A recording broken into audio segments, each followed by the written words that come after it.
కలుపుకోవాలి. ఇలా మొత్తం కలుపుకొని దీన్ని పక్కకు పెట్టుకోవాలి. ఇప్పుడు ఒక ప్యాన్ తీసుకొని అందులో 1/2 టేబుల్ స్పూన్ ఆయిల్ వేసుకోవాలి. ఆయిల్ మొత్తం ప్యాన్కు అప్లై చేసుకోవాలి.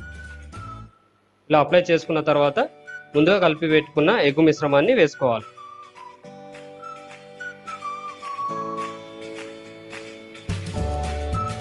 ఇలా మొత్తం ప్యాన్లో వేసుకున్న తర్వాత దీనిపైన మూత పెట్టి 2 నిమిషాల పాటు లో ఫ్లేమ్లో ఉంచాలి.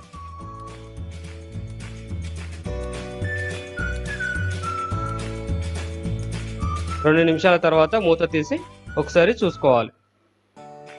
మనకి ఈ విధంగా వస్తే సరిపోతుందండి. ఈ కలర్లోకి వచ్చిన తర్వాత దీనిని మనం తిప్పి వేసుకోవాలి.